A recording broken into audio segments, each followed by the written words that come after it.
నరేంద్ర మోదీ గారి అభివృద్ధి ఆంధ్రప్రదేశ్ కి రావాలంటే, డబుల్ ఇంజన్ సర్కార్ రావాలంటే మనం అందరం కలిసి మన అమూల్యమైన ఓటును ఎంపీగా కమలం గుర్తుకు వేసి నన్ను గెలిపిస్తారని కోరి ప్రార్థిస్తున్నాను.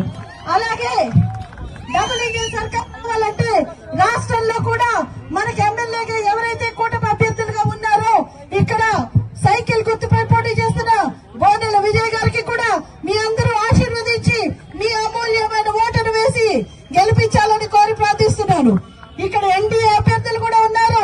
రంపచోడవరం నుంచి వచ్చిన మున్సిపాలిటీ మరియు మండల్ అసెంబ్లీ నుంచి వచ్చిన టీడీపీ లీడర్స్, టీడీపీ శ్రేణులు, బీజేపీ కుటుంబ సభ్యులు, జనసేన కుటుంబ సభ్యులు, ఎన్డీఏ కూటమి కుటుంబ సభ్యులందరికీ, అలాగే అసహ్య ప్రజానికానికి, నా అక్క చెల్లెళ్లకు, అన్నదమ్ములకు అందరికీ కూడా నా హృదయపూర్వక వందనాలు, నమస్కారాలు తెలియజేస్తున్నాను.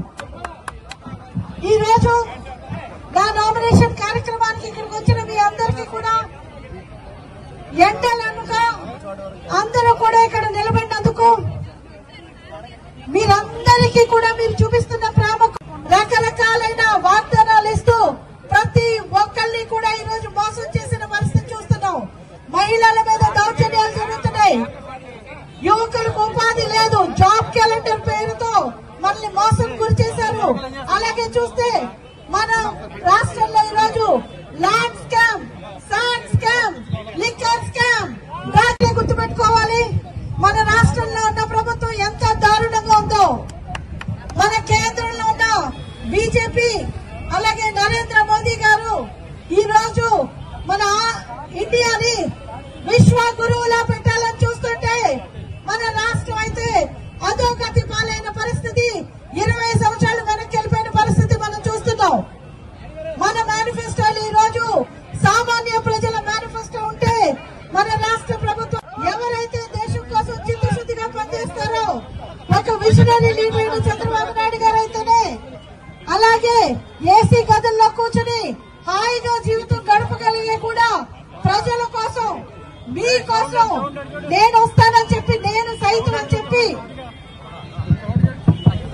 అసెంబ్లీ నుంచి వచ్చిన టీడీపీ లీడర్స్, టీడీపీ శ్రేణులు, బీజేపీ కుటుంబ సభ్యులు, జనసేన కుటుంబ సభ్యులు, ఎన్డీఏ కూటమి కుటుంబ సభ్యులందరికీ, అలాగే అసహ్య ప్రజానికానికి, నా అక్క చెల్లెళ్లకు, అన్నదమ్ములకు అందరికీ కూడా నా హృదయపూర్వక వందనాలు, నమస్కారాలు తెలియజేస్తున్నాను.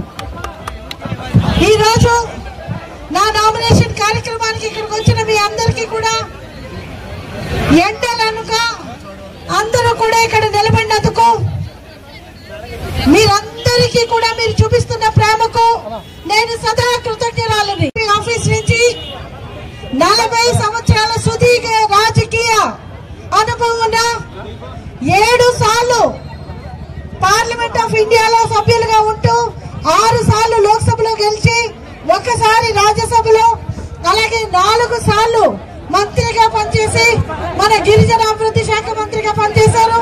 అలాగే ఈ రోజు ministry of steel and rural development, మన గ్రామీణ అభివృద్ధి శాఖ మంత్రిగా పనిచేసిన ఫగ్గున్ సింగ్ కులస్తే గారికి, సోదరులకు నేను హృదయపూర్వక ధన్యవాదాలు. మీ అందరి